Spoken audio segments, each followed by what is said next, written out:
Bienvenue à ceux qui sont tombés par hasard sur cette vidéo et aux autres qui sont arrivés de pas vegan. J'espère que d'ailleurs vous avez apprécié cette vidéo. Pour les nouveaux, allez la voir tout de même. On parle des attaques de requins sur l'île de la Réunion et dans cette vidéo ici présent, on va aborder toute la problématique autour de la réintroduction des prédateurs. Donc nous aurons différents intervenants, dont un qui parlera des requins, Jean-François Nativel que vous avez vu dans l'autre vidéo, Bruno Lecomte qui parlera du loup, un éleveur comme on les aime, qui a une toute petite chèvrerie et qui a peut-être pas envie de la perdre parce qu'en une attaque de loup, il se ferait raser tout son troupeau. Et puis aussi on aura d'autres personnes qui sont concernées par l'ours ou encore le vautour. Tout ceci évoqué en présence de députés et autres personnes politiques qui pour la première fois peuvent voir toutes les problématiques des prédateurs réunis. Moi personnellement j'ai été invité pour l'aspect contre-argumentation sur l'antispécisme et j'ai apporté une vision un peu plus étayée sur ce mouvement philosophique militant qui fait de plus en plus de bruit aujourd'hui. On n'est plus dans la fiction. Donc j'ai tout séquencé en partie, donc pour chaque intervenant qui a un animal chacun. N'hésitez pas à prendre vraiment le temps de regarder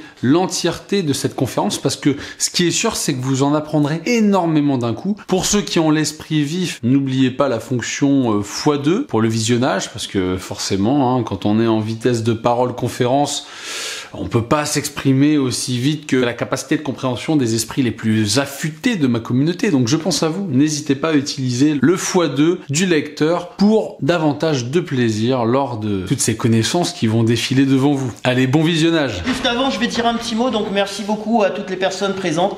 Désolé pour ces petits soucis techniques, mais entre les Pyrénées, l'île de la Réunion, les Vosges. Adrien, tu es d'où toi ?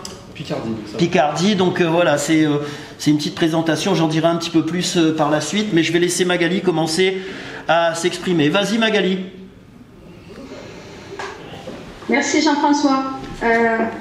Bonjour à tous, mesdames, messieurs les députés, chers collègues des autres massifs. Voilà, encore une fois, les montagnes se rencontrent, voilà, pas pour les bonnes raisons, mais voilà, c'est comme ça. Je suis Magali Lacute, je suis éleveuse. Je travaille en Haute-Ariège, dans les Pyrénées, où avec mon mari, nous avons une ferme, un élevage de vaches gasconnes, donc une race locale et rustique, une ferme auberge et une ferme de découvert. Voilà, j'interviens ici au nom de l'ASPAP, qui est l'association pour la sauvegarde du patrimoine d'Ariège-Pyrénées, voilà, qui fédère des éleveurs, des communes, des randonneurs, des chasseurs, des citoyens, des résidents, pour faire le maximum pour freiner et arrêter le plan de réintroduction d'ours dans les Pyrénées. Voilà, si tu peux passer au slide suivant, Jean-François. Voilà, donc ici. Voilà. Un préambule, vous avez ici la carte avec tous les impacts. En fait, chaque petite unité de couleur représente un ours génotypé par l'Office français de la biodiversité qui s'occupe du suivi des populations d'ours. On pourrait superposer deux cartes à celle-ci. D'abord, la carte des espaces transhumants. Juste, sans vous faire offense, mais la transhumance, attends, tu peux rester sur la carte, s'il te plaît. Sur cette carte-là, la transhumance, en fait, ça regroupe voilà, de l'ouest jusqu'à l'est toute la surface montagnarde des Pyrénées. La transhumance, c'est pas du folklore, c'est le prolongement de notre exploitation qui permet que partout, en tout temps, nous avons la possibilité d'accéder à une ressource fourragère abondante et de qualité pour nos productions de qualité également. Donc, la transhumance dans les Pyrénées, c'est 4000 exploitations transhumantes, c'est 630 000 éleveurs, c'est 465 millions d'euros de production de qualité, c'est 400 000 hectares d'espace en HVN, c'est-à-dire haute valeur naturelle. C'est un sigle européen pour qualifier l'agriculture de qualité qui n'a pas d'intrants, qui n'a pas de chimie, etc., qui n'a pas d'importation, etc.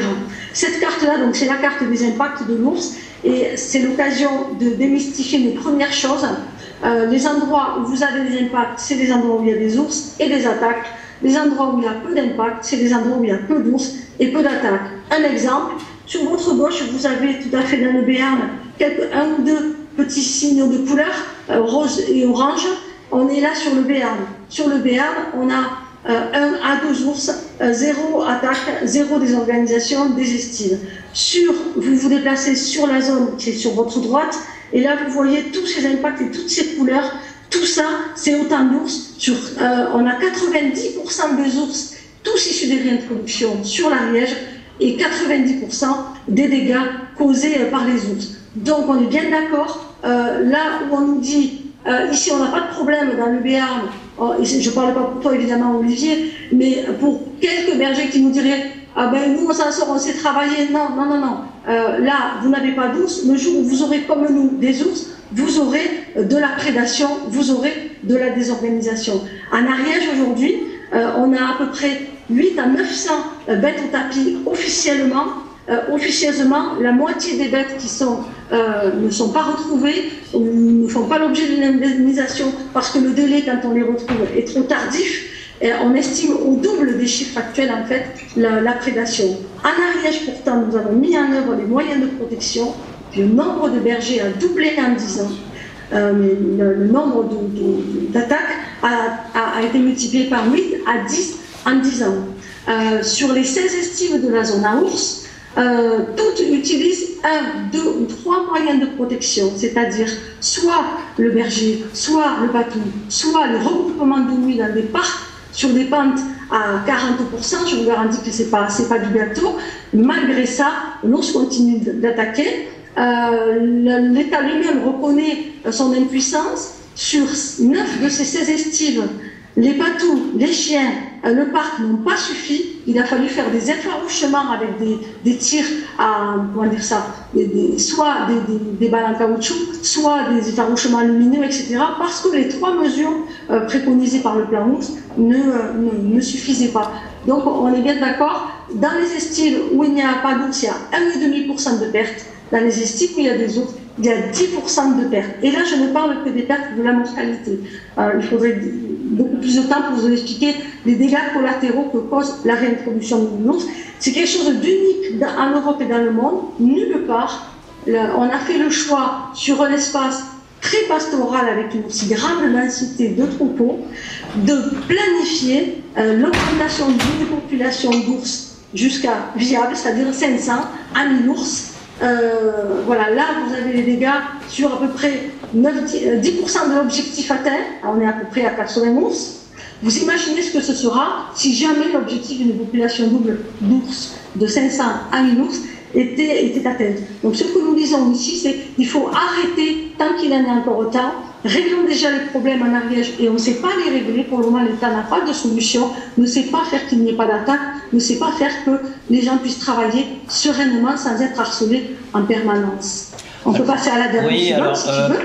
Oui, donc tu as dit pas mal de choses, donc on verra sur les diapos peut-être, certaines auront déjà été commentées. Oui, parce qu'il y en a qui se dépassent très très vite, voilà. Celle-ci. Donc on en est là, comment on en est arrivé là en fait voilà, on est dans une crise très grave en fait, où d'un côté on a ce système pastoral avec tous les bénéfices qu'il peut apporter, et le premier il est en résonance avec les attentes des consommateurs d'aujourd'hui, et d'un autre côté, ce front comme ça, face à l'impossible cohabitation, où le ministère de l'écologie, l'OFB et les associations environnementalistes font prendre à nos élus les mauvais choix basés sur des informations fausses. On peut vous en donner des dizaines. Par exemple, le fait qu'on est obligé de réintroduire, c'est faux. Le fait qu'ailleurs ça se passe mieux, ça se passe peut-être bien, mais il n'y a pas d'élevage, donc c'est juste pas pareil, etc. Donc de cette crise-là, il faut sortir, et on a déjà des pistes de sortie, parce qu'on arrive à démontrer, justement, vous voyez sur cette carte, une illustration, 100% des estives avec 2 ou 3 moyens de protection sont attaqués. Donc vraiment, ça c'est quelque chose qu'il faut arrêter de nous dire.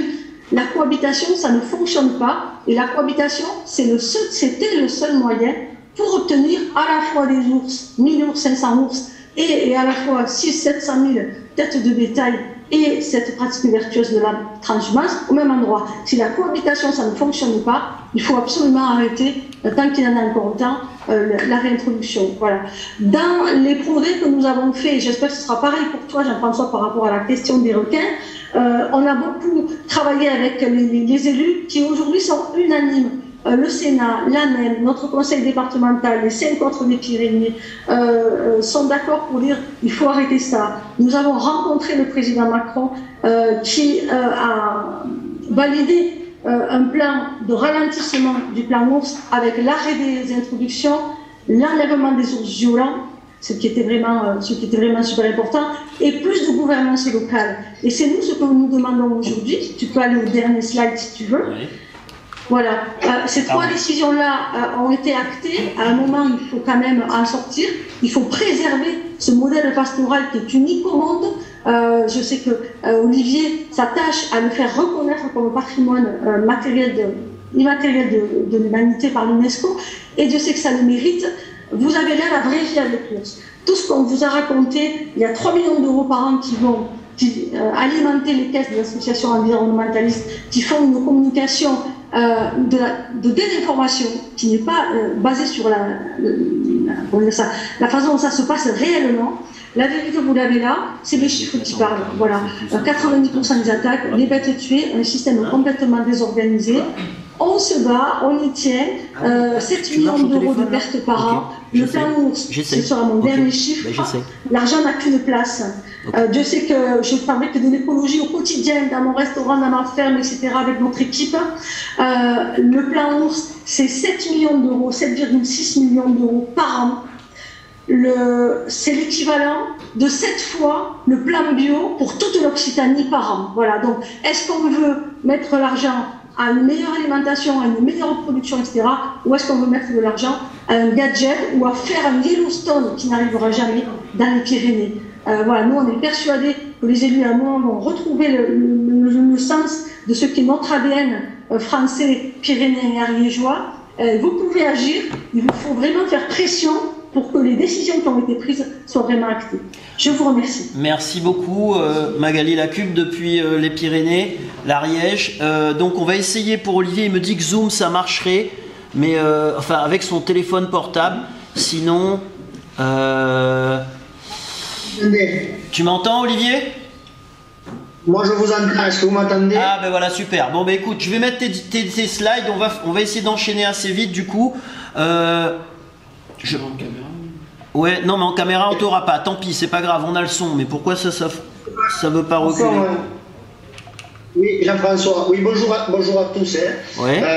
Je vais être assez rapide puisque ma collègue Magali a été très complète, donc je vais essayer de pas être redondant dans ce que je vais dire. Bon, par rapport à la situation en Béarn, donc moi je suis Olivier Morin, je suis berger dans le Béarn. Président de la Fédération de défense du pastoralisme et aussi membre du CORAM, le collectif des races massives, en tant que président des races ovines laitières des Pyrénées. Bon. L'ours il anime depuis longtemps les débats dans nos vallées, d'abord d'un point de vue historique et puis plus récemment avec les projets de réintroduction qui ont commencé dans les années 90. Puis la mort de Canel, la réintroduction en 2018 est initiée par Nicolas Hulot, etc. Des débats qui ne se font pas à armes égales puisque les défenseurs des ours bénéficient de moyens colossaux pour étouffer la parole des populations locales, élus, éleveurs, etc. et les autres utilisateurs du milieu montagnard.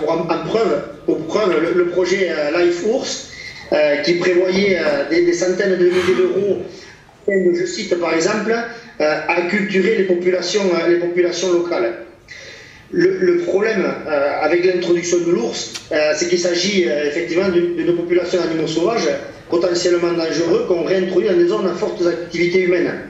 De plus, le processus d'introduction, et ça va vous parler un peu plus en tant que parlementaire, c'est qu'il est fait de manière complètement autoritaire. Je cite un exemple. En 2018, Nicolas Hulot a annoncé, je cite, « J'ai décidé de passer à l'offensive en introduisant 2 ours en Béarn ». Les mots pour nous étaient très forts et tout ça a été annoncé sans aucun respect des obligations de la directive Habitat qui lui demandait au préalable une concertation des populations locales concernées. Celle-ci, effectivement, elle a eu lieu 3 mois après, mais à marche forcée. La majorité des maires de notre territoire, plus de 90%, s'étaient positionnés justement contre cette réintroduction. Ils ont été amenés à la table du préfet sous la menace, en leur menaçant de leur couper les dotations. C'est vous dire l'état un peu de la manière dont ça procède, l'introduction.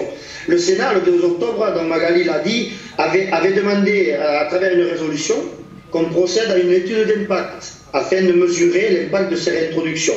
Alors ce qui m'amène ici aujourd'hui, déjà je remercie mon député Jean-Luc Poudroux qui depuis qu'il a été en place, m'a apporté du soutien sur un combat qui est très compliqué à l'île de la Réunion, puisque l'océan n'est pas populaire. Il y a eu un accident en plein cœur de la zone littorale où un surfeur s'est fait arracher la jambe.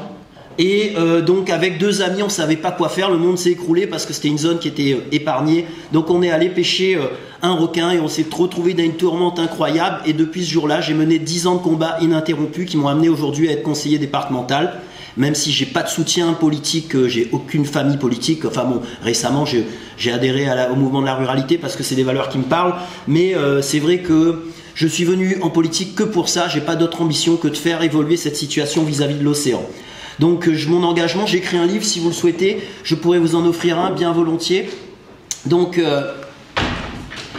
la Réunion, donc une île incroyable qui a la particularité, là où elle est située, d'avoir 250 jours de vent par an et 365 jours de vagues. Ici sur le littoral, on fait de l'or avec quelques vagues dans de l'eau froide, en combinaison, elle n'est pas transparente, etc. Et c'est devenu comme le ski, le développement des activités nautiques sur tout le littoral, même jusqu'au nord de la France. Et même, voilà. Mais chez nous, on est un paradis pour les vagues. Et pendant longtemps, c'était un milieu très redouté. Et qui, grâce aux activités nautiques, est désormais, la possibilité d'être valorisé, d'apporter une réelle plus-value à notre territoire, qui vit essentiellement du tourisme, en principe, mais qui vit essentiellement de subventions données par la France. Et vous savez que les territoires d'outre-mer sont très dépendants vis-à-vis de tout ça. Ça, c'était nos plages. Là, je suis dans le ventre de ma mère, ici en 1970. Les plages Noires de Monde, voici en bas les plages, désormais à l'île de la Réunion. Depuis 8 ans et demi, la mer est fermée. 8 ans et demi, sans que ça émeuve personne. Et qu'ici, on a peut-être eu 1 ou 2 députés qui ont fait une intervention. Jean-Luc, une fois également, sur la réserve marine. Ça, c'est les autres plages, même de sable noir. Vous voyez, il y avait des plages jusqu'à 10 000 personnes. Du jour au lendemain, il n'y a plus personne, c'est interdit. Et personne ne dit rien. C'est comme ça, parce que y a d'autres préoccupations à l'île de la Réunion. Et ça, ce sont les victimes. 11 morts. Alors, on appelle ça la phase moderne des attaques. Et 5 mutilés graves, dont un qui est double mutilé, bras droit, jambe droite, qui était aux Jeux Olympiques, qui a fini 4e. Vous imaginez nager le papillon avec un bras gauche, une jambe gauche. Et je vous en parle avec émotion. Ça, ce sont les impacts des morsures. La petite Sarah, coupée en 2. Littéralement d'une bouchée. Il restait que les jambes sur la plage. Elle était avec sa petite, sa sœur qui avait 11 ans. C'est comme ça. On a des arrêtés d'interdiction provisoire, on en est à 11. Le 11e, le 12e va sortir bientôt. Hier, j'étais en réunion avec un conseiller du président à l'Élysée. Je lui ai demandé s'il y avait quand même... Puis tout le monde est dans l'eau, il y a une énorme hypocrisie. On vous dit que c'est interdit, mais tout le monde est dans l'eau partout, tout le temps.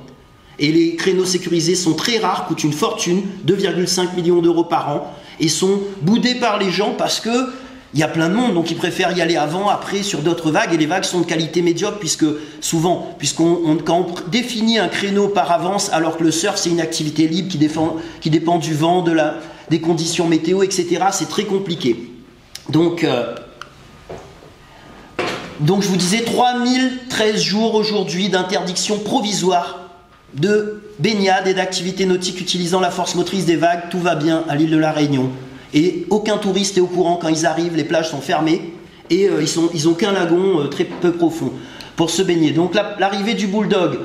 Oui, on a un problème spécifique avec le requin bulldog qui n'existait pas vraiment dans les vieilles gravures. On n'a que du requin tigre, vous voyez, caractéristique avec ses rayures. Donc on a un risque requin qui était connu depuis toujours à l'île de la Réunion. Un risque qui a été caché, ça c'est une note interne qui date de 2008 où les maîtres nageurs demandent aux autorités, à la mairie, de mettre en place une signalétique pour les baigneurs. La réponse c'est il est hors de question d'alimenter une psychose, nous n'envisageons pas de prendre des mesures permanentes. Ça c'était 2008, donc ce qu'on appelle un risque caché. 2007, il y avait une étude qui recommandait pour ouvrir de nouvelles plages et limiter les surcharges sur le lagon, surcharge humaine, de mettre des engins de pêche pour limiter le risque requin qui était déjà identifié dans les années 2000, de même pour la ville de Saint-Pierre. Tout ça, ça a été caché. Voici donc la situation à l'île de la Réunion. On n'a que les petits lagons très étroits et qui sont des endroits protecteurs pour les petits poissons où les 800 000 réunionnais et 500 000 touristes doivent se concentrer. L'océan étant interdit, alors qu'on a des vagues parfaites, on a les plus grands champions de surf de la planète. Alors j'explique ça très vite, hein. La Réunion, on a un environnement spécifique, on est un petit caillou isolé, donc les requins se tiennent très près des activités nautiques, alors que dans les autres îles, on a des pentes externes très éloignées. Les requins n'ont pas pour habitude de venir la journée près des côtes pour attaquer les gens, mais à la Réunion, notre environnement fait qu'on a un risque démesuré. Alors peut-être que ça a été une erreur de développer les activités nautiques dans un endroit pareil, mais toujours est-il que pendant 40 ans, sur la zone ouest, ça s'est parfaitement bien passé. Donc ça, vous voyez la ligne des 100 mètres. Ici, juste la petite zone de corail. Là, ici, c'est tropical, sable blanc, etc. Tout le reste de l'île, c'est quand même très sauvage. On va voir ça. On a la moitié des records mondiaux en pluviométrie, 700 rivières et ravines. Ça n'existe pas nulle part ailleurs. La moitié des records, si vous tapez sur Internet, vous verrez, ils tombent jusqu'à 4 mètres de pluie sur certaines périodes. Et donc ça crée un environnement très turbide. On avait une population de chasseurs sous-marins qui maintenaient une pression territoriale de pêcheurs. Tout ça, ça a été supprimé bien sûr avec la mise en place d'une réserve marine. Ça, c'est une carte que j'ai faite qui vous montre sur 4 décennies la répartition des attaques. Alors on constate quoi? Des années 80, pas trop de problèmes. Alors la zone littorale, elle est là. Et les attaques dans des zones sauvages. Après, on a eu quelques attaques, mais toujours sur du sable noir. Et c'était des attaques, on va dire, provoquées sur des chasseurs sous-marins, etc. On n'avait pas trop d'attaques où les requins viennent chercher les gens. Après, on a une période des années 2000 particulièrement safe. Et d'un coup, donc réserve marine en 2007, parce que c'est la théorie qu'on défend. Vous voyez en bleu ici le liseré de la réserve marine. Voilà la multiplication des attaques, mais pour les scientifiques, l'État, les autorités, ce n'est pas du tout une preuve. Vous voyez le changement, je vous remonte sur une autre carte. Plus courte, sur une période plus courte, vous voyez, 2000 à 2006, ça c'est la zone littorale. Et voici la survenance des attaques, et je me suis arrêté en 2017, il y en a eu 2 de plus depuis. Alors, les études, même pour l'île de la Réunion, ont montré que quand on met une réserve marine, l'homme n'intervenant plus sur le milieu en tant que prédateur, il n'est plus perçu alors comme une menace. C'est la problématique de base que je défends et qui m'a amené à vous réunir ici avec Olivier et Magali, c'est que on nous fait croire qu'on peut cohabiter désormais au XXIe siècle avec des fleurs, avec des gadgets, etc. Mais le prédateur, vous savez, il n'a pas changé depuis la nuit des temps. On est soit une proie, soit un prédateur, j'y reviendrai. Et quand on enlève l'humain comme prédateur, surtout dans une île comme la nôtre, les gens savaient ce qui allait se passer, des gens ont donné les alertes, mais tout a été étouffé parce que faut protéger la nature, on a tous soutenu d'ailleurs. Et donc plein d'études qui vous expliquent que les réserves marines sont bénéfiques. En plus, on a un problème de carchatoxine, c'est-à-dire une petite maladie qui a créé des troubles à Madagascar, qui fait qu'on a depuis 1999 arrêté la commercialisation des requins côtiers, bulldogs et tigres. Ce sont des espèces extrêmement prolifiques, ça c'est pour le bulldog, jusqu'à 14-15 petits tous les 2 ans, mais on vous fait croire que les requins font un bébé tous les 20 ans et qu'ils se mangent entre eux dans le ventre, pas pour le bulldog, ni pour le tigre. Ici, ça monte jusqu'à 83. Ça, c'est des requins pêchés à la Réunion, 44 petits et 45 sur celle-ci. Et c'est partout. Mais à part ça, donc à la côte, on a plein de requins juvéniles qui sont capturés, heureusement par la pêche traditionnelle, mais qui est combattue violemment par les extrémistes de la cause animale, bien sûr. Le statut des espèces, il est ici, mais alors pour vous donner une idée, l'UICN, comment ils sont très forts. Ils arrivent à classer en quasi menacés, donc ils ne sont pas dans une zone protégée, mais tout le travail qu'ils font, c'est d'arriver à les faire rentrer ici, et là on va se retrouver comme le loup et l'ours, on sera complètement bloqué. L'UICN, qui se base ses cartes sur la répartition géographique des espèces, ne mentionne même pas le requin bulldog sur les mascareignes, c'est-à-dire là où on est à l'île de la Réunion, sur toutes leurs cartes. Donc vous imaginez, c'est un requin qui est extrêmement prolifique, dominant, qui colonise un peu partout, notamment les endroits où il y a beaucoup d'eau douce, d'eau saumâtre, qui l'affectionne. Le requin, il est pêché, alors je vérifie juste quelque chose, mais j'ai l'impression qu'il y a des... Bon, c'est pas grave. Essentiellement, sur Terre, pour être mangé. Toutes les histoires de requins massacrés pour les ailerons, certes, ça existait sur certains types de navires, mais toutes les réglementations ont évolué. Mais on continue de vous faire croire que 100 millions de requins sont massacrés, etc. Il est pêché en France énormément, vous voyez là-bas, c'est une requinade dans le sud de la France. Vous en mangez ici 3 à 4 millions chaque année. Émissol, veau de mer, roussette, etc. Mais ça, tout le monde s'en fiche. Nous, pour quelques dizaines de requins, c'est l'apocalypse, parce qu'il y a une hypocrisie derrière. On est loin, c'est pour des gens qui veulent s'amuser dans la mer. Mais ici, même en France, vous êtes un des pays les plus gros consommateurs et pêcheurs de requins. Enfin, en France métropolitaine. Les mesures du risque, alors ça c'est un truc assez drôle. L'État a sorti un plan global parce qu'on les tanne depuis des années. Et dans le plan global, on a de la pêche avec différents dispositifs, des vigirequins, vous avez dû entendre parler, des filets, etc. Et, alors, j'ai un petit souci, ouais, j'ai des slides qui mettent du temps à apparaître, c'est pour ça. Ça, on a essayé, hein, parce qu'on essaye, comme pour l'ours et le loup, on nous dit, ah ben il faut cohabiter. Donc on a essayé de mettre en place des filets pour 5 millions d'euros. Ils ont tenu 6 mois, vous allez voir pourquoi. Ça, c'est la plage avant les filets. Tout le monde s'en fiche. Dès qu'on ouvre, il y a 10 000 personnes. Et dès que ça referme, il n'y a plus personne.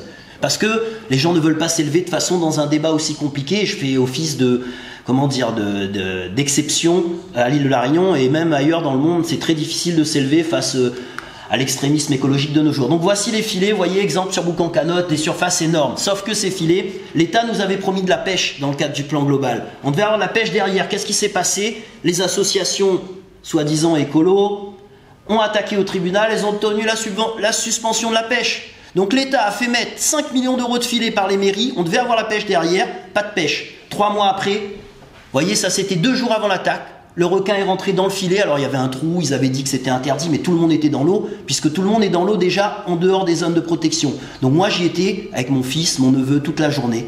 Le soir, quand j'allais rentrer, j'apprends qu'il y a une attaque. Vous voyez, Laurent Chardard, il a plus de bras, plus de jambes. Si c'était mon gamin, je vous dis même pas comment... Enfin bref. Ce qui reste à faire pour essayer de s'en sortir, ça reste compliqué. Faire évoluer la réglementation de la réserve marine, ça c'est un dôme total mais absolu. On a une grande particularité, vous voyez, la réserve va à 3 niveaux de zonage. On a le droit de pêcher dans la zone 1, mais la zone 1, c'est que des zones de falaise, vous voyez, des zones de falaise inaccessibles. Et toutes les zones de plage sont en zone interdite à la pêche. Et ça n'arrive pas à évoluer. Il y a encore 3 semaines, ils ont attaqué au tribunal administratif l'État. Ils ont attaqué. La slide a dû glisser, c'est pas grave, mais en gros ils ont gagné et l'État a été obligé de retirer parce que comme on n'a pas le droit, c'est une zone de protection renforcée, l'État nous a autorisé la pêche après attaque pendant 3 jours dans le périmètre de la réserve renforcée. Ensuite, ça c'était en 2013. En 2019, on a eu le droit à la pêche après observation. Donc pendant pareil 3 jours. Mais c'est illégal. Parce qu'il faut passer par des consultations publiques, les scientifiques sont totalement opposés, puisque la réserve marine, vous comprenez, on a vu le retour des poissons. Les gens morts et tout, c'est l'argument qui nous sort, et même les préfets successifs et l'État, on voit le retour des poissons, vous comprenez, donc il faut quand même protéger au maximum cet outil, et voilà. On vous donne de l'argent, ils nous donnent des millions d'euros, et plus on donne de l'argent, plus le peuple à l'île de la Réunion est furieux, parce qu'il dit, tout ça l'argent pour bandes oreilles, est en train d'amuser dans la mer, ça veut dire tout cet argent pour des gens blancs déjà riches qui sont venus nous coloniser, ça suffit. Et donc moi-même on me traite de traître régulièrement parce que moi les créoles, mais comprends, mais défendent la mer et c'est pas politiquement correct de défendre la mer à l'île de la Réunion.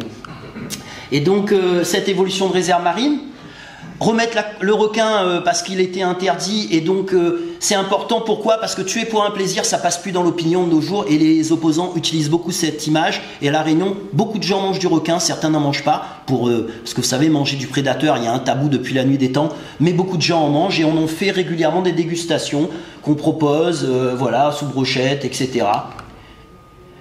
Après, donc voilà, rendre la mer populaire dans l'opinion créole, ça c'est le plus gros du travail. C'est-à-dire, vous voyez, je vous donne des exemples de commentaires à chaque fois.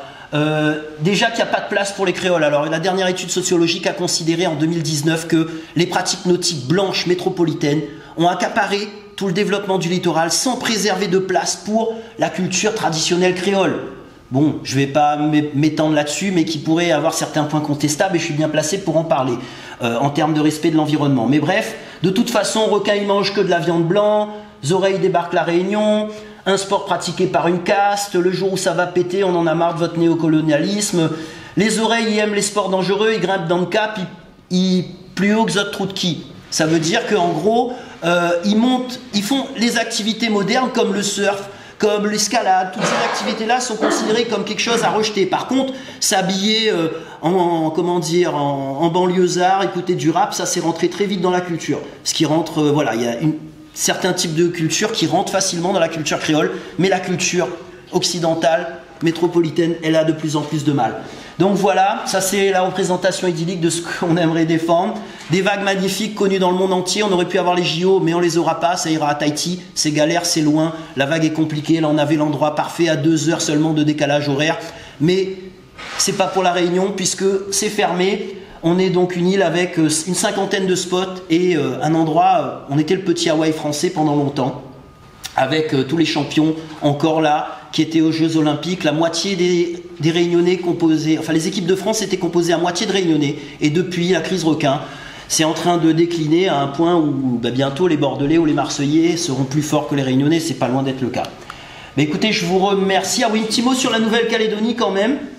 La Nouvelle-Calédonie qui fait partie des Outre-mer. Alors là-bas aussi, ils ont une problématique, mais très différente. Si ça vous intéresse, de toute façon, j'ai des présentations plus complètes et des éléments sur la Nouvelle-Calédonie où ils sont également en galère, mais avec un environnement vraiment différent. Je vais laisser la parole maintenant.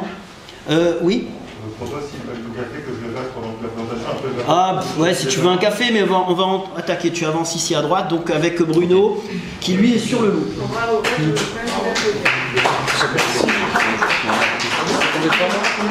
vous plaît, le temps qu'il fasse la présentation, après, donc 1, 2, 3, 4, 5, 6, 7, 8. Des cafés, café. Donc vraiment de café Moi, Bruno, je suis débarqué, j'ai une autre réunion au Japon. Je tiens à m'en excuser. On connaît, tu connais un petit peu. Je connais par ailleurs. Voilà, vous avez pris connaissance un petit peu de l'ours et du requin. Je connais bien ce que je voulais dire. J'ai vraiment des attaches très régulières en Ariège. Je connais. Le loup un peu moins, mais peut-être que depuis, Voilà. Mais ça je vois évolue. effectivement les publications de Bruno dans la presse locale. Voilà. Après, le requin, je connaissais pas. Voilà, Ça marche. Ok. Allez, on continue. Allez, vas-y. Donc il y a une petite slide pour moi. En fait, j'ai pas l'habitude de me présenter. C'est pas le sujet, mais bon, Jean-François m'a demandé un petit peu que je présente un petit peu ce que je fais. Donc moi, je suis éleveur. Je suis pas spécialiste du loup, même si on connaît un peu le sujet. Avec une chèvrerie, voilà, des visites, accueil à la ferme, la vente directe et puis des activités en plus de la ferme, du déneigement, du terrassement, des choses comme ça. Je me suis intéressé au loup maintenant depuis 2011, suite aux attaques qu'il y a eu juste à côté de chez moi. Donc j'ai fait une 60aine de films maintenant sur le sujet, dont un sujet assez polémique, c'est l'enquête sur le retour du loup, ou naturel ou réintroduit, artificiel. Et puis maintenant sur les analyses génétiques aussi, j'en suis l'initiateur, et sur les liens de la financiarisation qu'on va parler tout à l'heure. Voilà, je suis aussi à l'origine du collectif L113. Petit rappel aussi que les Suisses ont voulu me condamner, en tout cas un spécialiste du loup, biologiste Landry, qui passe régulièrement, a voulu me condamner de tout ce que je faisais contre lui. En fait, il a perdu, j'ai eu gain de cause là-dessus, les juges suisses m'ont donné gain de cause. Et puis je suis l'initiateur aussi de la carte prédation européenne, qu'on parlera aussi très rapidement tout à l'heure. Alors, des données sur le loup, tout le monde connaît la problématique tout, on va pas reprendre tout. Un petit résumé en fait qui résume très bien, c'est comment dirais-je, des images en fait, des données de l'INRA faites en 2020. Ça évolue un petit peu en fait, ça n'a pas été changé aussi. Ça évolue un petit peu, c'est 624 loups comparé avant. Des départements concernés qui augmentent d'année en année, avec un taux de reproduction annoncé 20%. Tout ça, ça n'a pas trop changé. Le nombre d'animaux tués, ça n'a pas trop changé non plus. Cette année, ça a baissé un tout petit peu. Par contre, le nombre d'attaques a continué d'augmenter. Malgré les moyens de protection, là, on a un peu moins de 5000 chiens de protection officiellement reconnus. Officiels. Par contre, il y a beaucoup d'éleveurs qui ont des chiens qui ne sont pas déclarés, ce qui fait qu'il y a à peu près 7000 chiens de protection dans les Alpes. Et malgré ces 7000 chiens de protection, malgré les moyens de protection, il y a quand même 90% des attaques ont lieu sur des troupeaux protégés, avec au moins 2 moyens de protection. Donc on voit bien que, et les spécialistes le disent aussi, on voit bien que les moyens de protection ne fonctionnent pas dans la durée. Ça peut marcher au début, quand il n'y a pas d'attaque, quand il y a peu de loups, vous mettez un seul chien, ça suffit. Une fois qu'il y a des meutes de loups, bien sûr, tous les moyens ne fonctionnent plus. Alors, ça, ce sont des données officielles. Par contre, moi, je voulais vous apporter des éléments en plus. Ce qui est quand même le plus important, c'est que j'explique les mensonges de l'OFB. Les mensonges de l'OFB, il y a donc un exemple des 624 loups qui est annoncé.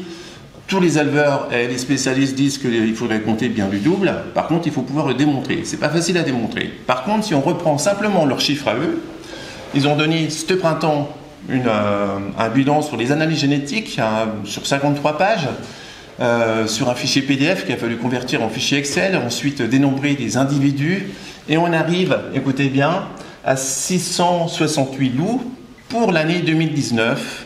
Et ce chiffre de l'année 2019 par rapport aux analyses génétiques de l'OFB est supérieur au nombre de loups actuels, 2 ans après, de 624.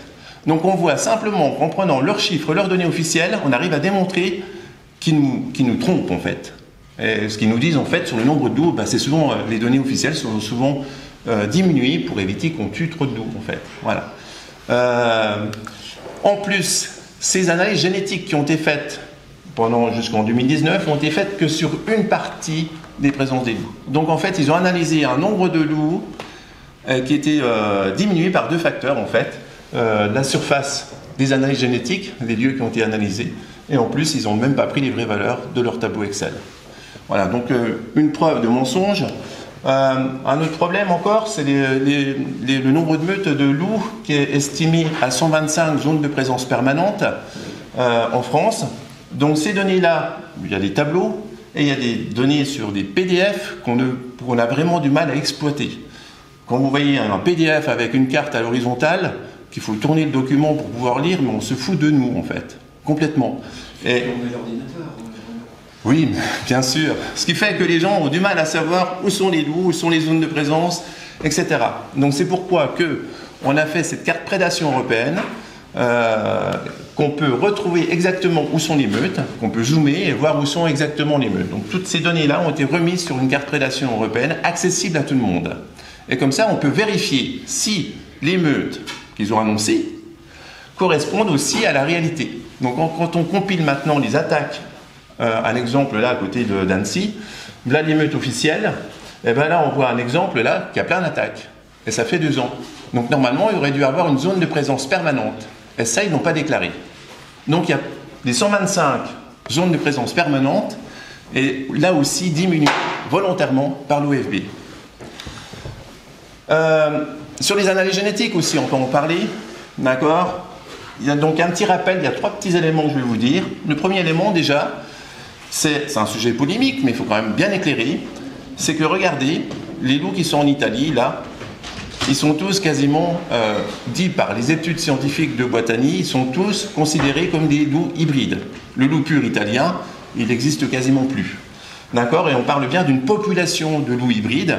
Et en France, sur la partie de la Suisse, le massif alpin, on parle d'un seul coup là de loups purs italiens.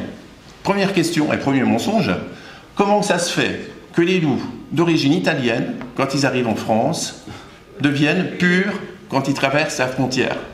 C'est pas normal. C'est vraiment pas normal. Ça, c'est déjà un gros problème. C'est pourquoi il a fallu faire des analyses génétiques. Donc avant 2017, en France, il n'y avait pas de loups hybrides, il n'y avait que des loups purs italiens. Ça, c'était les données officielles. À partir du moment où on a commencé à faire des analyses génétiques, avec le laboratoire allemand Forgeon, et bien là, ils ont commencé à dire qu'il y avait des loups hybrides. 3,6 en première génération, et puis là, 7,5 en génération supérieure. Ce qui fait qu'on a à peu près 11%, dans les premiers bilans qu'ils ont donnés officiels, 11% d'hybrides. C'est déjà bien. Mais le plus grave, c'est que maintenant, en 2020, dans les nouvelles analyses, on ne retrouve plus d'hybrides.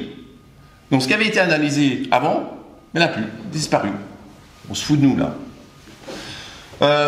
Dernière chose aussi, à propos des laboratoires, le laboratoire Forgen est un laboratoire en Allemagne, avec qui les éleveurs on travaille avec, qui a des certifications supérieures au laboratoire français, Antagène. Rappelons que ce laboratoire allemand a démontré la présence d'hybrides. Heureusement qu'ils étaient là, sinon il n'y en avait pas. Ils ont démontré, ce laboratoire, qu'il y avait des loups baltes mongols et nord-américains. Et ils ont démontré aussi qu'il y avait des gènes spécifiques entre le parc du Gévaudan et les loups français. Il y a un lien commun par les analyses génétiques. Ça ne veut pas dire que le parc du Gévaudan a lâché des loups, mais ce qu'il y a de marrant, c'est qu'il y a des liens communs. Et ce n'est pas normal. D'accord? Ça, c'est un problème qui n'avait jamais pu être soulevé avant. Dans l'enquête parlementaire de 2003, il y avait le problème des analyses génétiques. Et bien là, on apporte un élément en plus, quelques années plus tard, effectivement, mais ça devrait être repris, ces informations-là. Il y a eu une polémique aussi sur les 2 laboratoires. D'accord? Rappelons qu'il y a des échantillons qui ont été préparés par le laboratoire Antagène pour prouver que le laboratoire allemand était faux. Ça ne se fait pas normalement. Les échantillons doivent être préparés chacun de leur côté et non pas préparés par le laboratoire concurrent. Rappelons que cette information-là, elle était validée, vous pouvez le retrouver sur le site de la DREAL.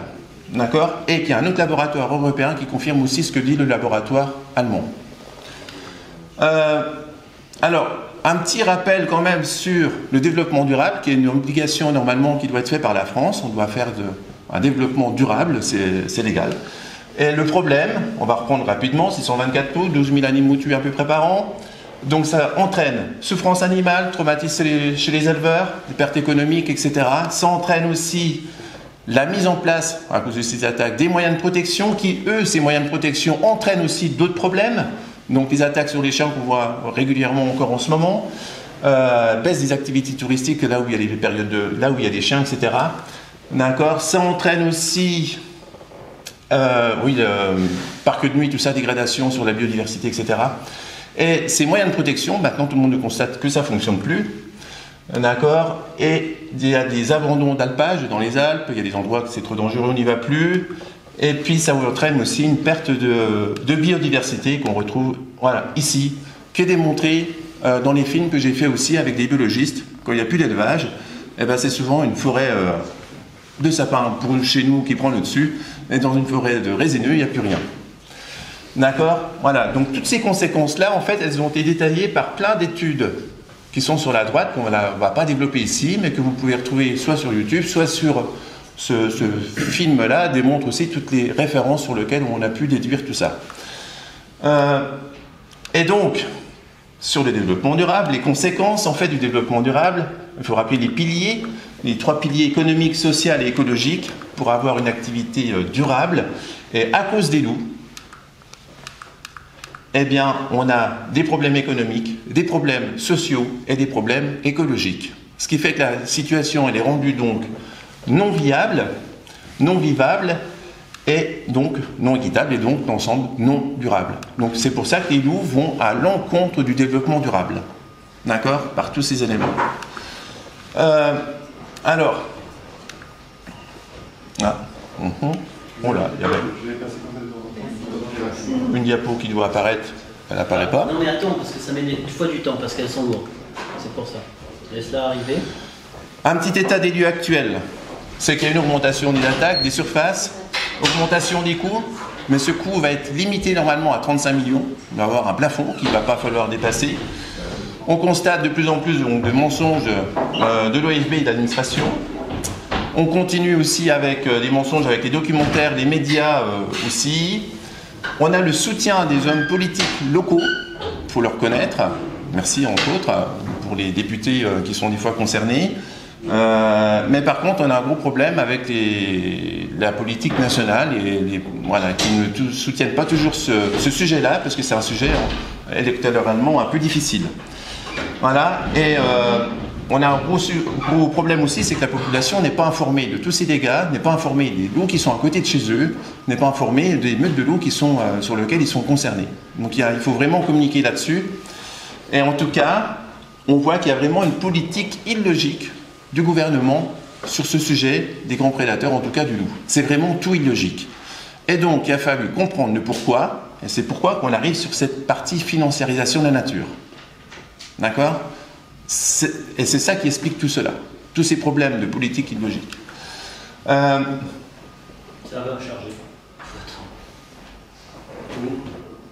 Fais-le avancer un peu, non? Ah non, il y a peut-être une slide blanche. C'est où? Ah. Alors, des solutions possibles par rapport au loup, augmenter les aides, ça c'est beaucoup d'éleveurs et de syndicats qui veulent ça, pour compenser en fait le travail en plus. Ça va être limité et ça ne résout pas le problème. C'est pas... Non mais, je dis que certains éleveurs veulent ça, mais je dis bien que ça ne résout pas le problème. D'accord? Mais il faut savoir qu'il y a quand même du travail supplémentaire à cause des moyens de protection, de cette mise en place des moyens de protection. Limiter le nombre de loups, je rappelle qu'il n'est pas du tout en voie de disparition. Oui. Non, vas-y, parce qu'il y a une question, on fera des questions après. Une remarque à faire, mais je la ferai. D'accord? Donc il faut bien rappeler que les loups ne sont loin d'être en voie de disparition, pour regarder au niveau papier de l'UICN. Instaurer des relations de réciprocité, donc ça c'est l'INRA aussi qui le propose, c'est-à-dire qu'à chaque fois qu'il y a des loups qui attaquent, on répond par l'équivalence, réponse par attaque, et donc utilisation du fusil, et puis comme ça il y a éloignement en fait des loups, des troupeaux. Utilisation, donc ça c'est un moyen qu'il faut vraiment mettre en valeur. Utilisation de nouveaux moyens techniques en fait pour évaluer le nombre de loups, donc il y a un système de drone en fait qui pourrait évaluer ce nombre de loups, qui est faussé en fait. Si on arrive à déterminer, quand il y a un exemple et des hurlements et qu'on n'entend qu'un seul loup, il y a souvent d'autres loups qui sont en arrière, on envoie le drone, on peut déterminer rapidement combien il y a de loups. Et si on arrive à trouver les moyens techniques pour évaluer correctement le nombre de loups, on pourra donc donner une meilleure estimation et tuer plus de loups si on applique le pourcentage. La carte prédation aussi européenne, donc elle est importante aussi, a été développée avec E-Conception, où il y a Denis qui est ici. Et donc je remercie entre autres. J'ai pas fait de slide là-dessus, parce que ça c'est un sujet aussi qu'il faudrait bien expliquer. En tout cas, cette carte-là permet de démontrer toutes les attaques qu'il y a eu avant, parce que sinon elles sont oubliées. L'idée c'est de mettre des images, travailler comme L214, mais L214 a réussi des fois à changer l'image de l'alimentation avec des images et des vidéos. Il nous faut qu'on fasse pareil. Voilà. Et surtout aussi, on voit les attaques qu'il y a d'ours en Roumanie. Il y a plusieurs centaines d'attaques en Roumanie. Toutes ces données-là, vous les retrouvez sur la carte. Alors, le réensauvagement, 5 minutes pour ça, 10 minutes pour la partie loup. Ça, c'est un truc que j'aurais jamais pu penser qu'un jour, on pouvait gagner de l'argent en faisant du réensauvagement. Mais en fait, on peut gagner de l'argent en faisant du réensauvagement. Comment? Eh bien, par plusieurs façons. La première, la compensation carbone. On n'interdit pas la pollution. Si on fait, monsieur douteux, mais si on fait du réensauvagement, ça permet d'être financé par de la compensation carbone. Une surface de réensauvagement peut gagner de l'argent si on stocke du carbone. Donc au lieu que ça soit fait dans d'autres pays autres que la France, si la compensation carbone se fait en France, dans des espaces de réensauvagement, l'argent ne partira plus dans d'autres pays, il restera en France. Et si c'est l'État qui mène la danse, c'est l'État qui va récupérer les sous. On peut gagner de l'argent aussi par la compensation écologique. Vous connaissez tous qu'un supermarché ne peut plus s'agrandir s'il ne trouve pas de la compensation. Et s'il est dans un lieu où il ne peut pas en trouver, ça sera une compensation qui sera dans d'autres régions. Et donc la zone réensauvagée pourrait être financée par ces espaces de compensation que demande souvent l'industrie, les surfaces commerciales, etc. Ça engendre des problèmes, cette solution de compensation. Parce que, donc il y a de l'argent, quand une usine continue à polluer, je n'ai pas fait d'animation, elle est statique cette image, mais quand les usines continuent à augmenter leur pollution, elles vont donc payer à des bourses carbone, biobanques ou banques de compensation, qui vont ensuite instaurer des zones de compensation.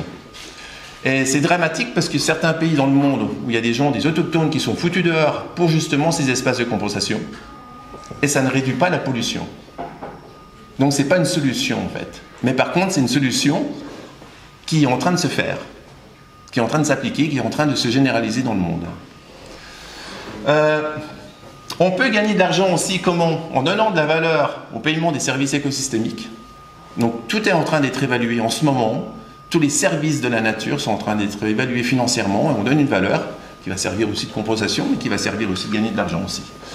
Voilà, donc un exemple, un hectare de forêt, ça peut monter jusqu'à 170 000 € par hectare et par an de revenus. Je rappelle que l'ONF est aussi déficitaire en ce moment et qu'ils sont en train de jouer sur ces services écosystémiques pour gagner de l'argent et de redevenir des bénéficiaires. Une commission du Sénat est passée maintenant, je crois qu'il y a 2 ans, et qui mettait en valeur tous ces services écosystémiques.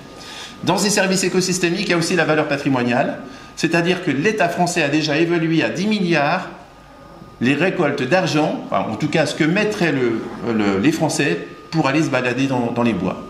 C'est énorme, c'est une manne financière de 10 milliards qui peut être récoltée par an, qu'il va falloir peut-être annoncer. La difficulté, c'est comment l'annoncer, comment annoncer qu'il va falloir payer pour aller se balader. Ça, c'est un gros problème, ils ne savent pas comment le dire. Ils ont vu l'effet gilet jaune, ils n'ont pas envie d'annoncer des choses où il y aura encore d'autres vagues, d'autres taxes et d'autres contestations. Ils envisagent, dans les documents officiels, de mettre la nature en bourse. c'est dans les documents officiels, dans les éventualités pour gagner de l'argent. Ça entraîne aussi des économies sur l'élevage, c'est-à-dire qu'il y a moins de PAC si les paysans y partent. Il n'y a plus de PAC, ça fait des économies. Les petits villages, s'ils foutent le camp, ça fera des économies aussi. Et donc vous comprenez pourquoi l'augmentation des loups et des ours sont des outils pour arriver à ce ensauvagement. On n'est pas comme aux États-Unis où on a foutu les gens dehors pour faire le parc de Yellowstone, avec les armes. Eh ben, on ne peut pas faire ça en France. Mais par contre, si on augmente les ours et les loups, c'est un outil de plus pour aider à ce ensauvagement. Et ça explique pourquoi cette politique qu'on ne comprend pas de l'État vis-à-vis des grands prédateurs, qui est illogique par rapport à l'environnement, par rapport à l'économie, par rapport au social, on ne comprend pas, mais avec ça, tout s'explique.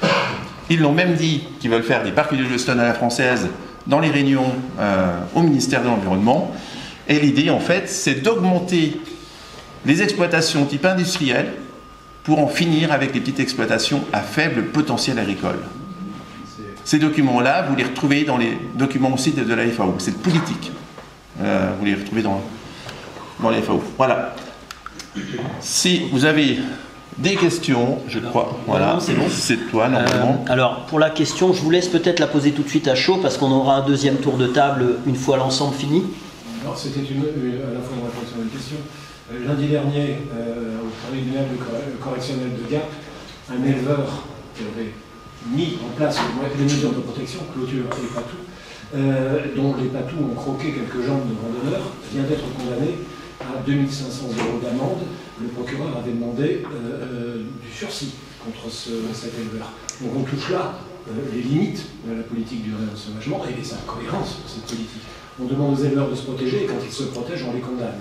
C'est une incohérence de plus de ce système. Je répondrai dans la présentation qui suit.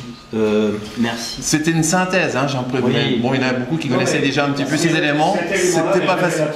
Ouais.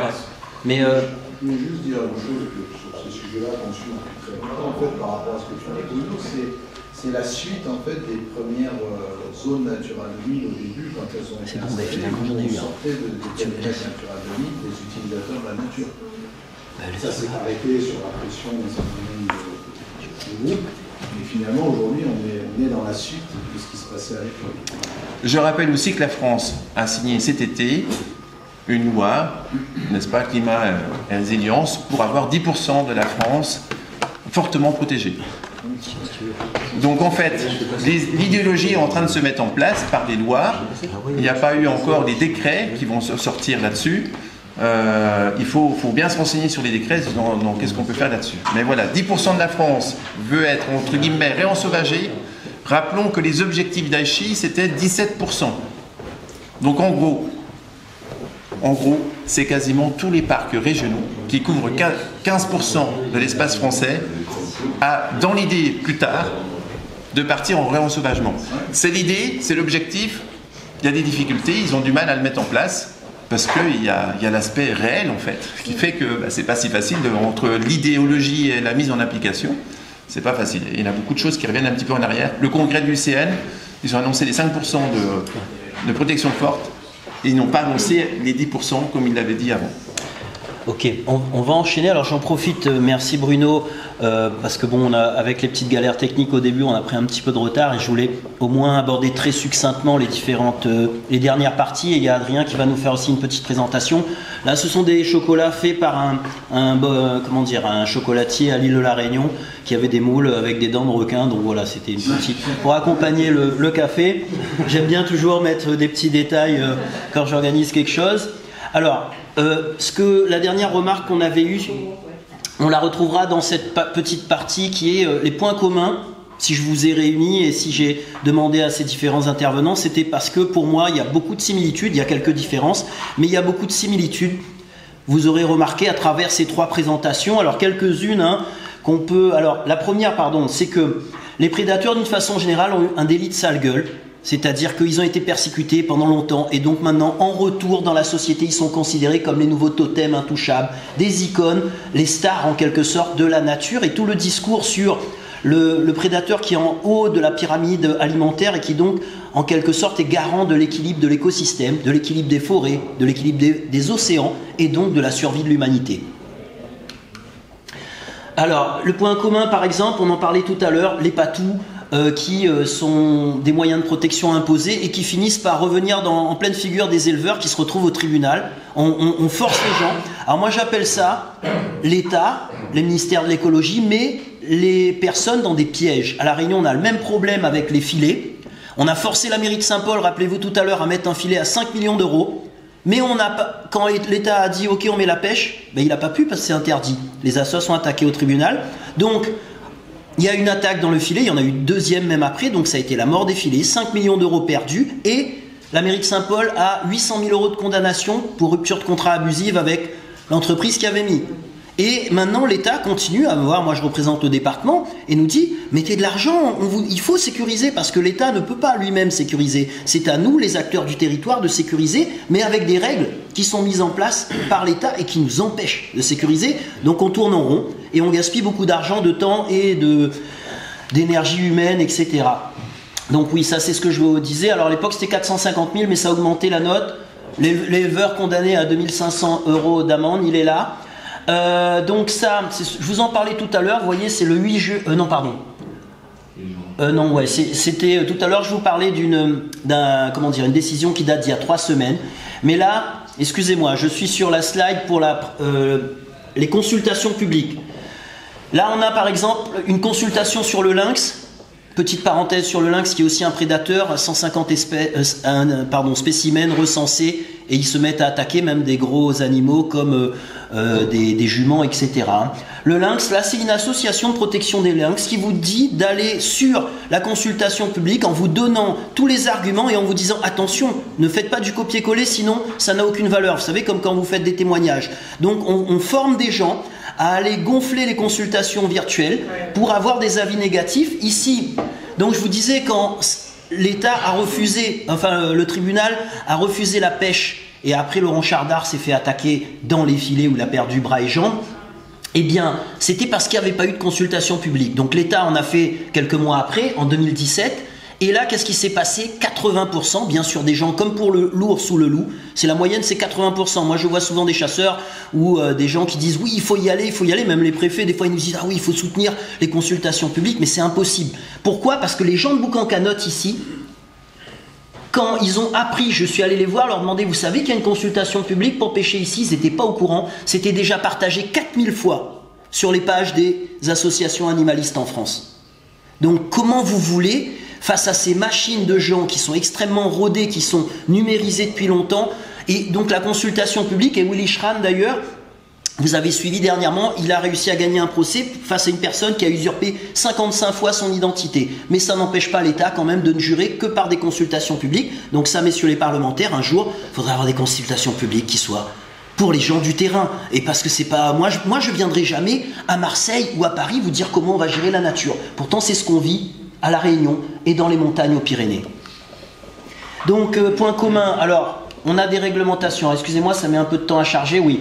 Un autre point commun, des lois qui ne permettent plus un retour à la normale. On a eu en 2016 le principe de non-régression en droit environnemental. Donc on peut imaginer qu'on me dira toujours la réserve marine, non, on ne peut plus y toucher, plus rien bouger parce qu'on ne peut plus aller en arrière. Donc ça c'est un gros problème.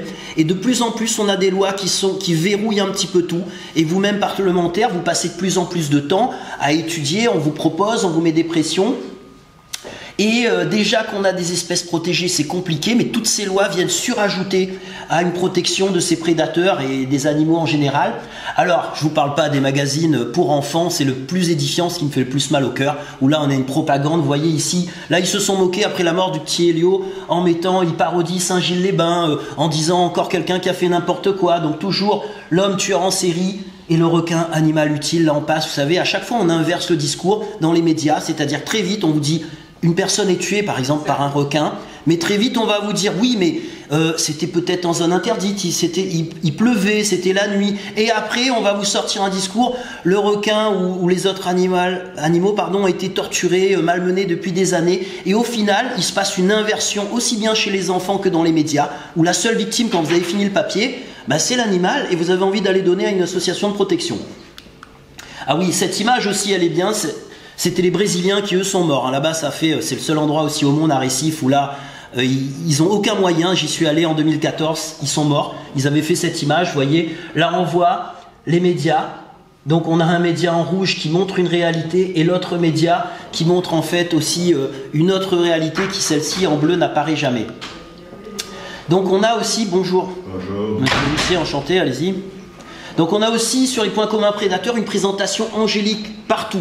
Vous ouvrez les réseaux sociaux, désormais pour les jeunes notamment, c'est que des gros câlins avec toutes sortes de prédateurs, c'est tout est beau, tout est gentil, on humanise, on anthropomorphise, tout ce que vous voulez, et au final, eh bien, voilà, on a des femmes qui dansent avec des requins, etc. Et tout le temps. Donc nous, quand on a un discours pour dire attention, c'est dangereux, ça pique, ça mord, eh bien on passe pour des imbéciles.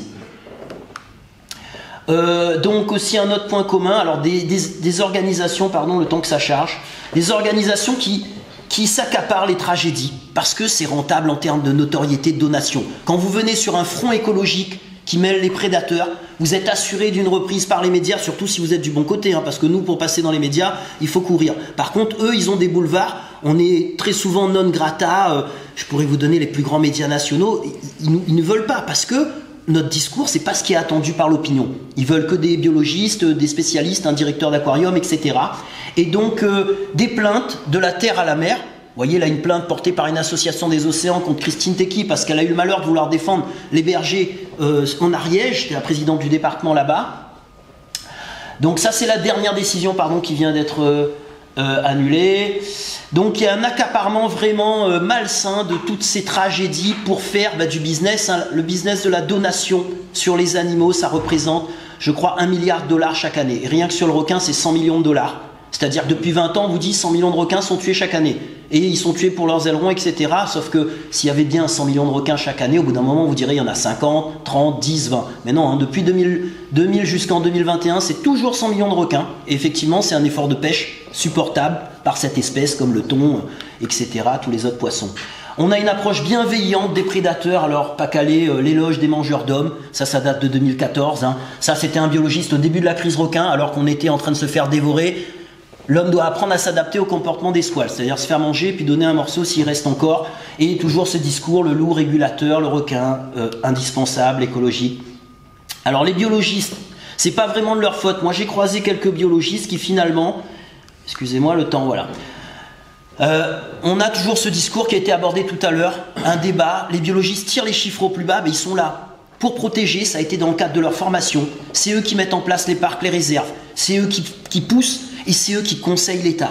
À aucun moment les sciences humaines ont droit de citer vis-à-vis des autorités, c'est pour ça qu'on est mort. Et c'est vraiment du cœur du problème, c'est qu'on ne donne jamais la parole. Les préfets décident à partir du conseil scientifique, biologiste.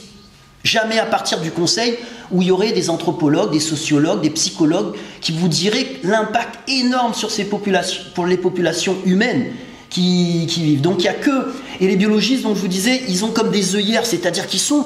J'ai essayé de temps en temps de leur ouvrir un petit peu, de leur montrer des images de gens coupés en deux. Et là, ils ont une autre approche, mais c'est très difficile. Et il y en a certains qui négligent totalement l'humain. La cohabitation, alors le discours tout à l'heure, elle en parlait, Magali Lacube, qu'ailleurs ça se passe bien. Partout, nous, on nous le dit. On prend l'exemple de la Polynésie. Bichente Lizarazu, il adore le surf. Hein, il va pas surfer à La Réunion, il va surfer à Tahiti, hein, c'est plus sympa. Et puis il peut nager avec les requins, qui sont des requins de récif, qui sont inoffensifs. Chez nous, on ne les voit pas, les requins. Quand ils viennent, c'est trop tard. Donc on compare des situations incomparables. Pareil, on va dire que le loup, ça se passe bien en Espagne, que l'ours, ça se passe bien dans tel pays, alors que c'est pas vrai. Si on va et qu'on regarde, il y a les mêmes conflits, mais on met toujours en avant, les médias mettent en avant les bonnes pratiques, jamais les conflits, parce que c'est pas dans l'air du temps. Et donc on passe pour des incapables, etc. Un désastre écologique aussi, puisque chez nous, vous voyez, je vous ai dit, on concentre 800 000 personnes sur un lagon extrêmement peu profond. Et de l'autre côté, avec les prédateurs, eh bien, on a vu récemment avec les incendies que ça peut, le fait d'enlever le pastoralisme, ça change le paysage et ça peut conduire à une augmentation de certaines incendies, avalanches, etc. Des communautés de personnes, moi, vous savez, je vivais tranquillement au bord de mer, j'ai même été en garde à vue pour avoir mis 1000 personnes, j'ai défié l'autorité en 2017, j'ai mis 1000 personnes dans l'eau malgré l'interdiction du préfet, du procureur, pour leur montrer que c'est pas normal, ça faisait déjà 4 ans que c'était interdit, donc maintenant j'ai un sursis jusqu'encore 2023, donc je fais plus de manifestations, mais on en a fait beaucoup, ils en font, vous voyez, en Ariège, ils étaient jusqu'à obligés de se cagouler, mais qui peut croire que ces bergers à la base, avait envie de finir comme ça. Quand vous tuez un animal protégé, vous risquez 2 ans de prison, 150 000 € d'amende, vous détruisez votre vie entière. Moi, de toute façon, ma vie, c'est simple, ça fait 10 ans que j'y suis. Et voilà, c'est comme ça. Nous, c'est tellement violent, vous voyez, on n'a plus le choix, enfin, pour des gens engagés comme moi. Et donc, on passe, voilà, on est des citoyens ordinaires qui deviennent des criminels. On a criminalisé le fait de vivre dans la nature, de vouloir vivre simplement dans son environnement. Il n'y a peut-être que dans les grandes villes où on peut vivre désormais. Donc, tout ça sur fond d'apocalypse mondiale, la planète va mal. Et donc je finis sur ce que j'ai dit déjà en filigrane, c'est que dans la nature, on ne peut être que soit une proie, soit un prédateur. Mais nos sociétés modernes désormais, c'était la postface déjà dans mon livre, ne tolèrent plus que la chasse à l'homme. Mon livre qui date de 2015 parce que je me suis rendu compte que la seule chose qui est sexy dans l'opinion, c'est quand c'est l'homme qui est chassé. Chasser un animal, c'est plus bien. Un jour, on aura un signe distinctif sur les chasseurs et pêcheurs pour les distinguer dans la rue et ils seront chassés comme dans les pires heures de notre histoire. Et voilà, donc le bon sens ancestral est refusé. Ça me rappelle un propos de Le Cornu, je l'avais interpellé quand il était, je ne sais plus, c'était à l'écologie, il me semble, secrétaire d'État. Et il avait répondu au JT en me méprisant, et ensuite il avait dit « Oui, vous comprenez, désormais nous sommes dans une approche moderne de la biodiversité. » C'est-à-dire que, avant, on avait un danger, on le supprimait. Désormais, on a un danger, il faut les mettre côte à côte, et il faut que le loup lèche l'agneau avant de le ramener à la brebis et que le requin bulldog nage avec l'enfant au bord de l'eau à l'île de la Réunion. Parce que c'est une approche savante, c'est l'approche des prédateurs complètement boboisés, excusez-moi, mais citadines, totalement déconnectés de toute réalité, de tout bon sens ancestral. Et c'est ça qu'on nous impose, et c'est du pur délire. Je peux vous dire, venez nager avec un bulldog, vous allez comprendre. Donc voilà, on est transformé en proie, un petit peu partout, et je vais laisser la parole. Alors ça, c'était une réflexion très intéressante, je trouvais, qui était d'un chercheur qui date de 2015, je crois, Coexistence, loup, pastoralisme, un château de sable, de cartes, bâti sur du sable un jour de grand vent. Ça résume bien la complexité de ce qu'on nous demande. Et tout ça pour finir aussi sur le fait que les chasseurs et pêcheurs sont les premiers écologistes de France, notamment les pêcheurs en rivière, qui surveillent les cours d'eau, alertent sur les pollutions, se portent partie civile. Au niveau des surfeurs, on a créé toutes les associations environnementales, d'où aussi le décalage sur notre posture à La Réunion, parce qu'on exigeait de toucher un petit peu à la nature, puisque c'était pas possible autrement. Mais pour vous dire qu'on n'a pas besoin de morale, personne n'a le monopole de l'amour et de la protection des animaux. Et pourtant, des gens, des organisations se sont octroyés cette posture dans les médias et apparaissent en tant que tels, parce qu'à chaque fois dans les médias, il faut un gentil et un méchant. Et nous, ici, on apparaît comme les méchants. Donc, voilà, c'est ce que c'était la dernière conclusion. Ah oui, les prédateurs, d'ailleurs, sont les plus grands maîtres de la souffrance animale. Parce qu'ils mangent leur proie vivant. Il les laisse agoniser. Nous, l'humain, on a cette conscience pour abréger les souffrances. Et ça, c'est le genre de contradiction que les écolos, extrémistes, ne veulent pas entendre, puisque, bien sûr, nous sommes tous écolos. Adrien, je te donne la parole. Ah oui, c'était pareil. Vous avez la chance sur les ours et le loup d'être soutenus par vos élus, ce qui n'est pas forcément notre cas à l'île de la Réunion. Heureusement que Jean-Luc est là. Mais c'est très difficile et il ne va pas me contredire là-dessus, puisque depuis, c'est un désert total. Mais maintenant, on sera avec lui. Voilà. Alors, Adrien, je te laisse. Alors, pardon, ouais, excuse-moi. Ouais, non, mais la tienne est déjà dessus. Hein. Ah ouais ouais, pourquoi c'est pas passé?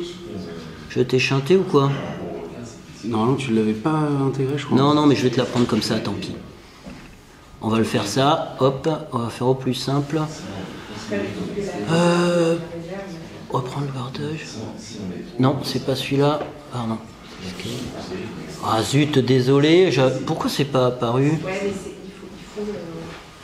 faut avoir un excès, il faut arrêter. Alors, nouveau partage, celui-là. Voilà. En défensive, c'est-à-dire que juste une autre approche du rapport de l'homme et de la nature. Voilà. Ok, tiens à toi. Donc, Adrien, va passer. Non, ça va passer.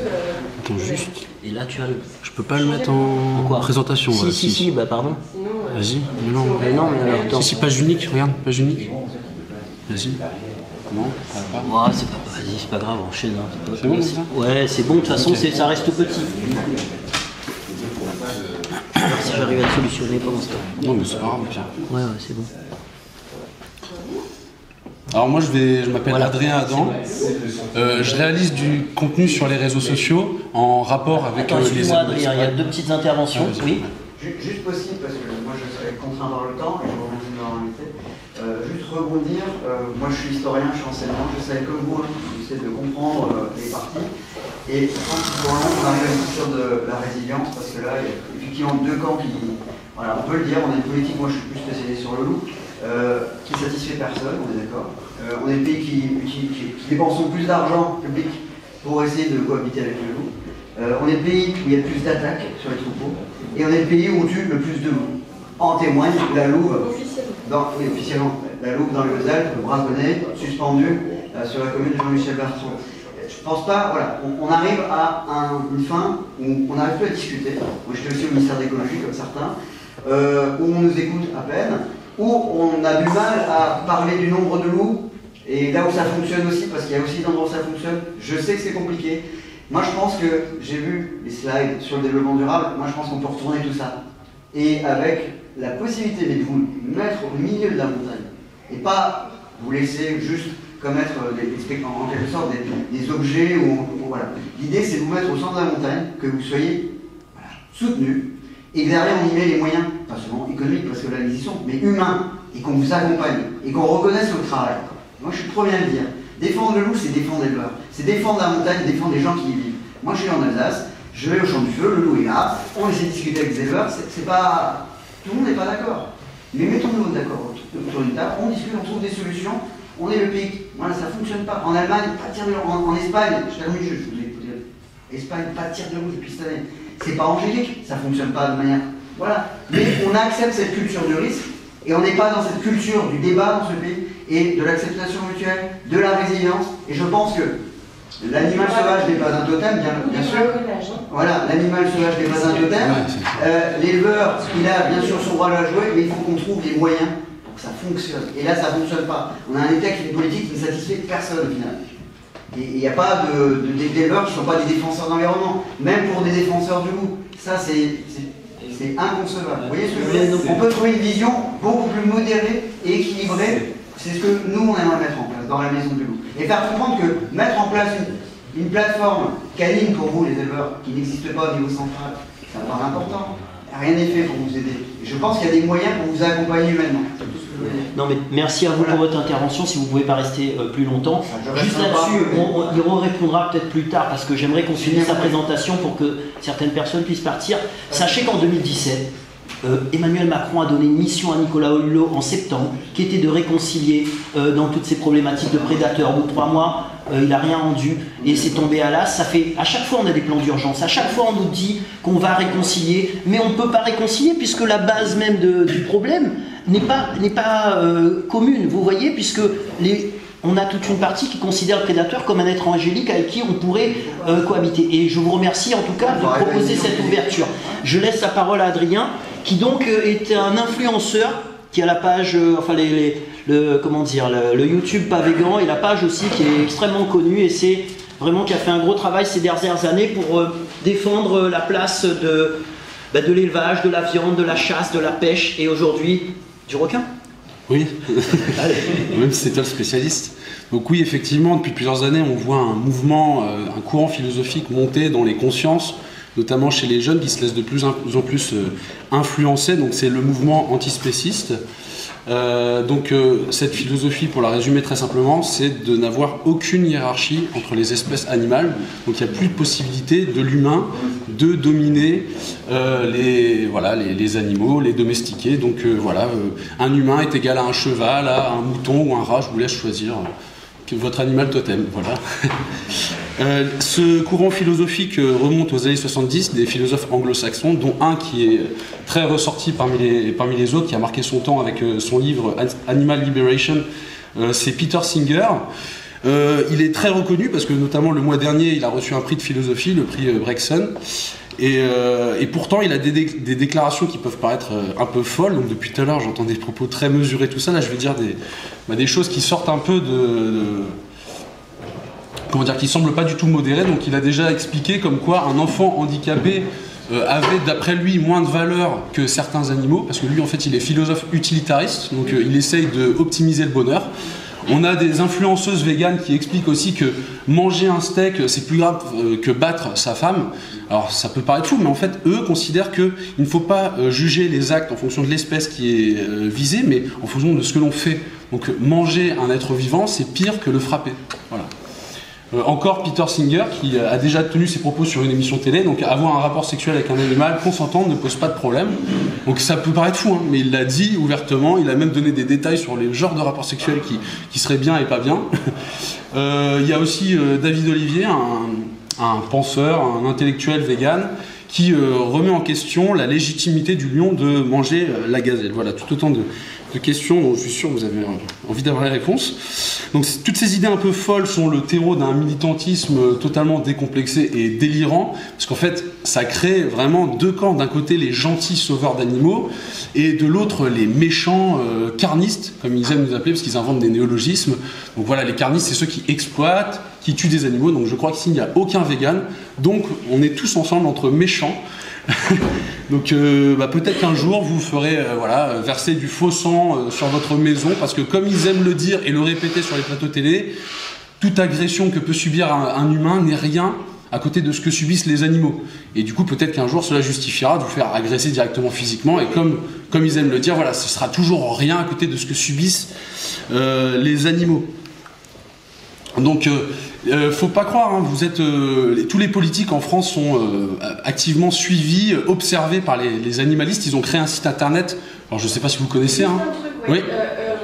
Un truc que nous, alors je sais pas avec des collègues, moi j'ai une menace de mort, etc. Donc systématiquement je porte plainte. On arrive à remonter, on arrive à monter les trucs.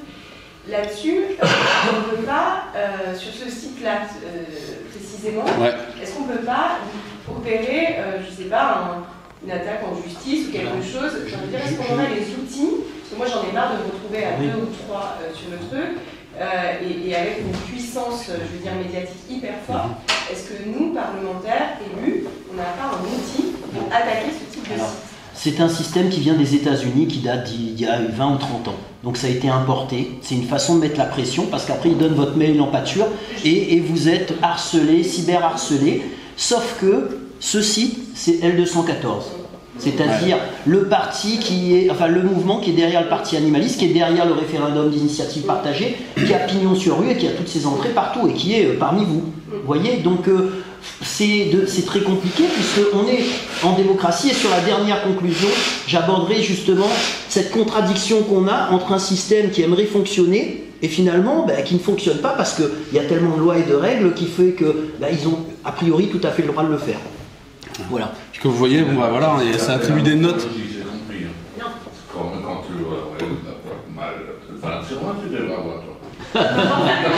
coup, tout le monde ici devrait avoir sa fiche. À mon avis, tout le monde ici a sa fiche, hein, je pense. Une précision, la note est faite en fonction de vos interventions. C'est-à-dire quelqu'un peut être chasseur à mort, mais a fait 2 interventions pour des fourrières animales dans son district, et voilà, il va se retrouver... Vous êtes jugé sur vos prises de position, en fait. Très malsain, c'est-à-dire que ce qui se passe chez nous, c'est que effectivement, on a des positions sur les prédateurs, etc. Du coup, on a d'autres... Enfin, moi, je m'oblige, à cause de ces sites, à faire des trucs sur les animaux domestiques, quoi. Oui. Pour remonter la note. Non, mais là, il faut arrêter de bloquer. Pourquoi marcher dans leur jeu, voilà. Si je peux me permettre? Mais parce que... Vous pouvez pas... Après, le problème, c'est que des fois, ça peut être massif. On peut avoir des milliers de menaces. C'est le problème. Vous avez des menaces de mort, des trucs, donc c'est pas... J'en reçois quotidiennement aussi, du fait. Moi aussi, on en reçoit tous, je pense, ici.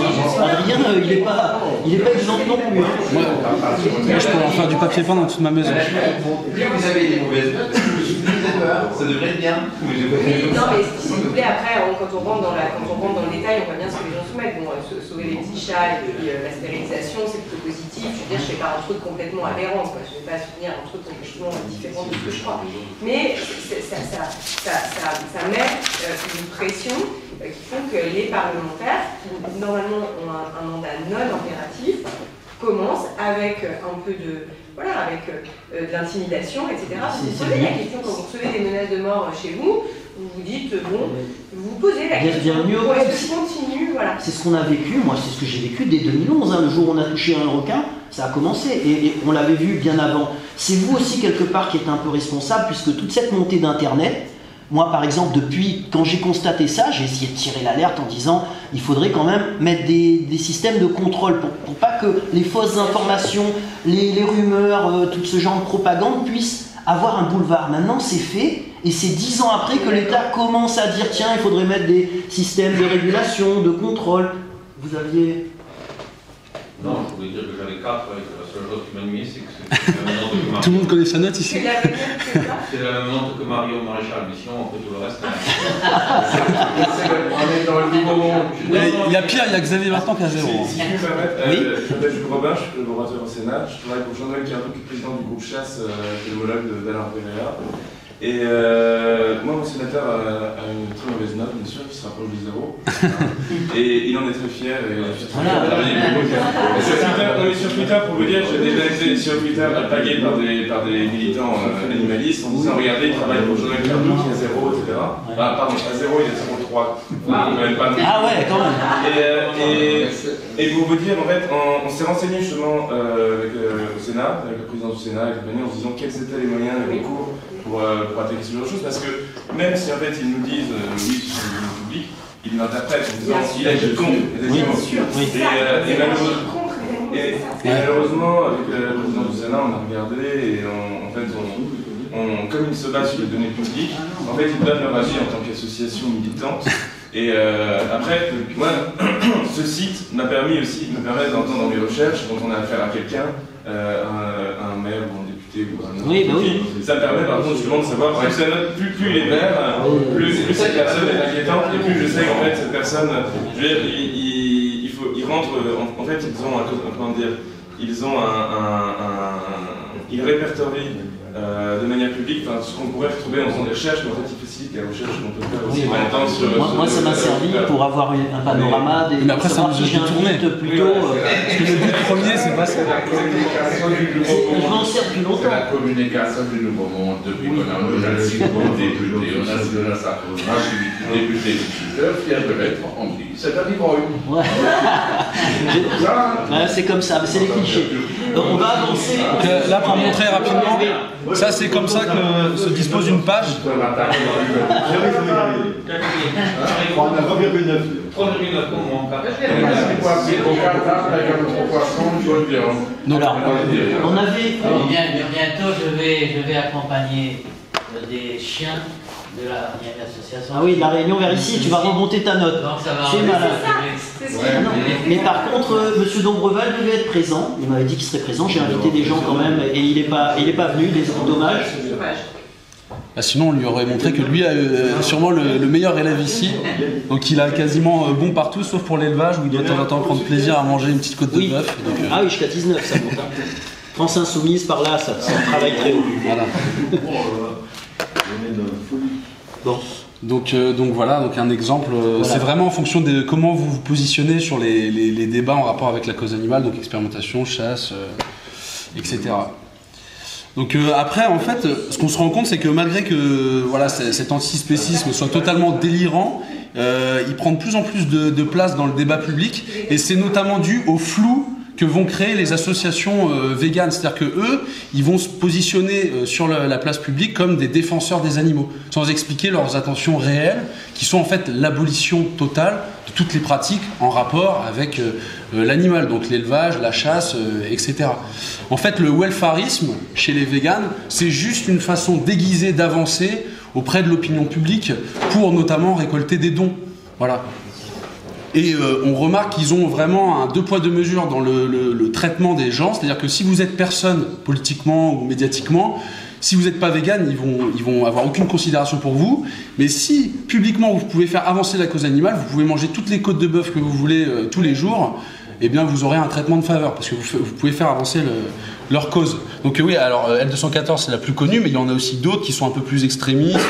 PETA au niveau international qui nous fait souvent des interventions un peu folles.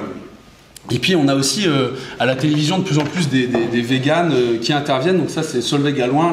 C'est bien, il faut qu'elle intervienne beaucoup. Oui. Oui, mais alors attention à ce que j'appelle le rasoir d'Occam, qui est que en fait en ayant une personne très folle très énervée qui parle, elle arrive à rendre plus raisonnables les idées des autres militants. C'est une technique de manipulation. Et en fait, c'est ce qui se passe. Généralement, ils mettent 2 personnes sur le plateau télé, ils vont mettre la folle de service qui va hurler, etc., qui va mettre en état de sidération les gens. Et derrière, ils vont mettre un vegan un peu plus modéré qui va faire passer des idées un peu plus, qui semblent un peu plus raisonnables. Et c'est comme ça qu'ils avancent leur pion. Donc, ça paraît comme ça qu'elle ne sert pas du tout la cause animale, mais tout est très calculé. Donc voilà, il y a aussi, au-delà de tous ces militants, de ces associations, il y a des intérêts cachés, des organisations qui œuvrent à l'échelle internationale. Je ne sais pas si vous avez déjà entendu parler de Open Philanthropy, qui avait donné plus de 1 million d'euros à L214 et qui du coup attend qu'il y ait du résultat derrière. Et derrière tout ça, donc il y a des intérêts cachés, qui sont plus vraiment secrets, mais dont on ne parle pas beaucoup dans les médias, notamment la viande cellulaire, les protéines végétales. Donc les arguments qu'on va souvent présenter aux gens, ça va être la santé, qu'en mangeant vegan vous allez retrouver la santé, sauf qu'on oublie souvent de montrer cette petite boîte de compléments de vitamine B12 qui est obligatoire quand on a une alimentation 100% végétale. Donc moi personnellement, un régime où on est obligé de prendre des compléments, j'appelle pas ça un régime santé. Il y a aussi l'argument écologique.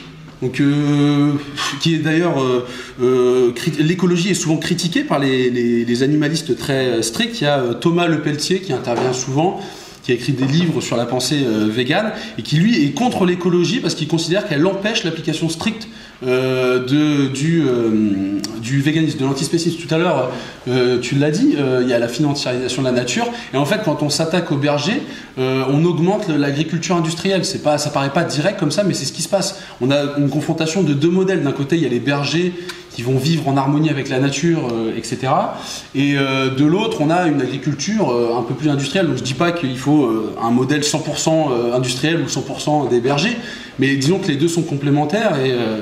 Et donc cette propagande contre toutes les pratiques en rapport avec les animaux, elle a créé un profond malaise dans notre société, à tel point que je dirais quasiment 99% des gens mangent de la viande, et pourtant plus personne veut défendre les gens qui vendent de la viande, qui fabriquent la viande. Moi, c'est pour ça que je me suis lancé sur les réseaux sociaux. Je voulais défendre des gens dont je considérais qu'ils avaient un rôle très utile à notre société, parce que les éleveurs, ils apportent des protéines très biodisponibles, aussi des lipides. Pour la santé mentale des gens, c'est extrêmement important. Donc aujourd'hui, on a aussi un espèce d'anti-humanisme qui se met en place. L'antispécisme est un anti-humanisme parce que en fait, l'antispécisme prétend vouloir mettre l'humain au même niveau que l'animal, mais au final, ce qui se passe toujours au bout d'un moment, c'est que l'animal passe au-dessus de l'humain. Et c'est dramatique parce que ça peut laisser place à toutes les dérives du monde.